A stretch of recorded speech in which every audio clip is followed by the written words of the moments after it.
Hello and welcome to the 5 Pass Framework with Chamber Business Training.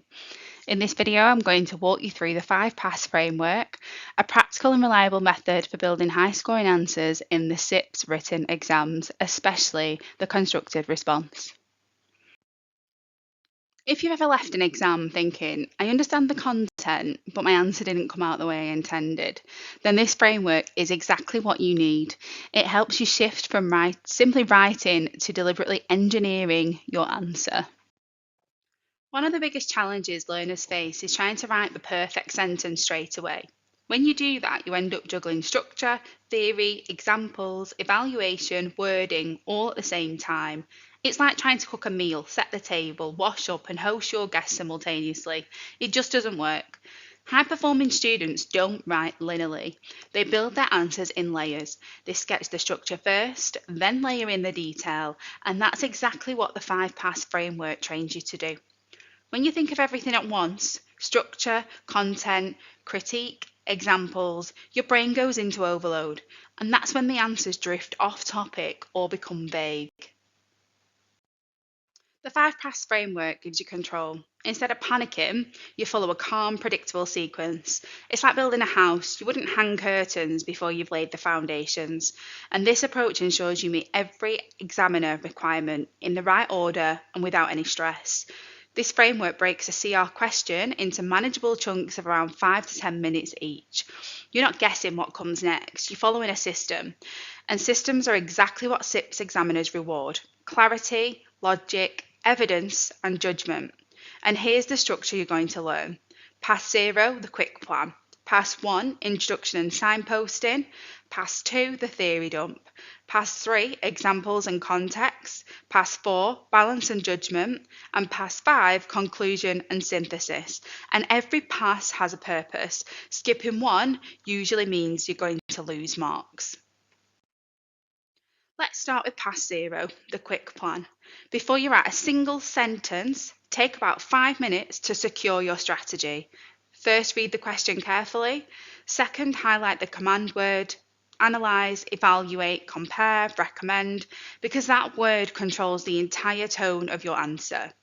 Third, write down the key models, the theorists, and explain you want to use so you don't forget them when the pressure hits.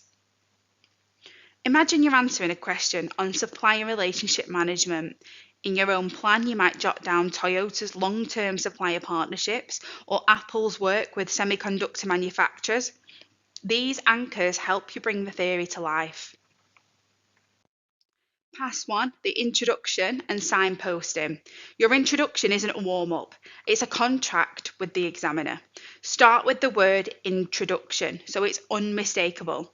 Define your key terms briefly, and then tell the examiner exactly what your answer will do.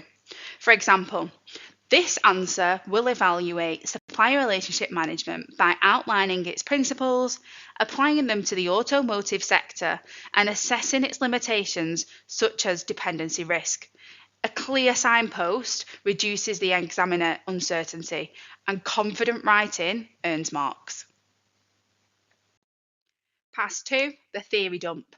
Now you demonstrate your academic knowledge. Write your core theory paragraphs without worrying about real-world examples just yet. Stick to clean, simple explanations. Kraljic suggests this concept is defined as, according to the literature. For example, you might explain that the Kraljic matrix and how it segments suppliers into strategic, leverage, bottleneck, and routine categories. You might also outline SRM principles, Porter's 5 forces, risk management stages, or total cost of ownership. Keep it theoretical for now. You're showing the examiner that you know the toolkit.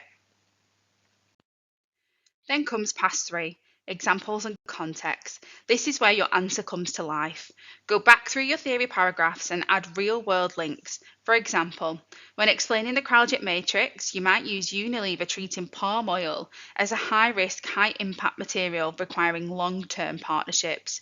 For supply relationship management, you could reference Toyota, which works closely with Tier 1 suppliers to improve efficiency and innovation.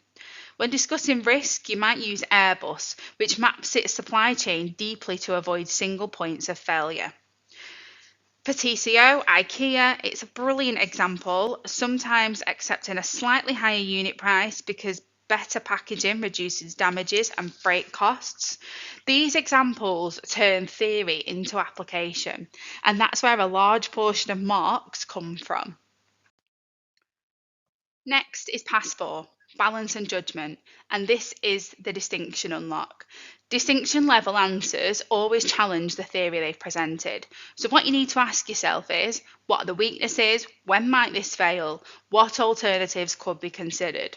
So, you might say supply relationship management encourages innovation, but it also increases dependency risk, as seen in the automotive sector when key suppliers experience disruption.